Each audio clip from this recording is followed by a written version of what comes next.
কোনো কোনো গোষ্ঠী ইদানিং বলতে শুনেছি, বা বিভিন্ন জায়গায় কেউ কেউ সোশ্যাল মিডিয়ায় বলে যে অমুককে দেখলাম, তমুককে দেখলাম, তমুককে দেখলাম। এবার অমুককে দেখুন। যাদের কথা বলে অমুককে দেখুন, প্রিয় সহকর্মীবৃন্দ, তাদেরকে তো দেশের মানুষ 1971 সালেই দেখেছে। যে 1971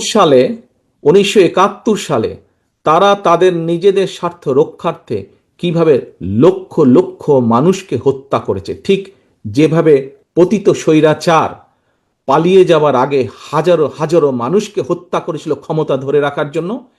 এই যাদেরকে কেউ কেউ বলে যে একবার দেখুন না এদেরকে, তাদেরকে দেশের মানুষ 71 সালেই দেখেছে নিজেদের রাজনৈতিক স্বার্থ রক্ষার্থে লক্ষ লক্ষ মানুষকে শুধু হত্যাই করেনি, তাদের সহকর্মীরা কিভাবে মা বোনদের ইজ্জত পর্যন্ত লুট করেছিল। এই কথাটি আমাদেরকে মনে রাখতে হবে।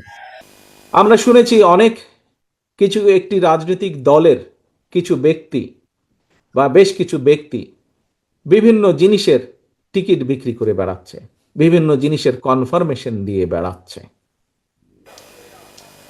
তো এখন এখন আমি যতটুকু বুঝি, অনেক মুরব্বী ব্যক্তি আছেন, বুজুর্গ ব্যক্তি আছেন ধর্মীয় বিষয়।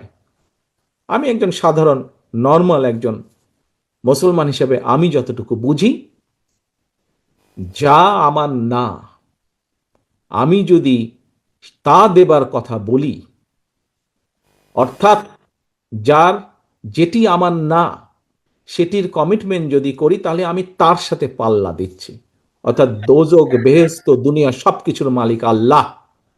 যেটার মালিক আল্লাহ, যেটার কথা একমাত্র আল্লাহ তালাই বলতে পারে, সেখানে যদি আমি কিছু বলতে চাই, আমার নর্মাল দৃষ্টিকোণ থেকে আমি বুঝি যে সেটি হচ্ছে শিরিক, সেটি হচ্ছে শিরিকের পর্যায়ে পড়ে। কাজে তোমাদেরকে ঘরে ঘরে যেতে হবে এবং বলতে হবে যারা এইসব কথা বলে তারা শিরিক করছে, আপনি যদি তাদের কথা শোনেন আপনিও শিরিকের পর্যায়ে পড়ে যাবেন। যার অধিকার একমাত্র আল্লাহ তাআলার, সেটি একমাত্র আল্লাহর অধিকার।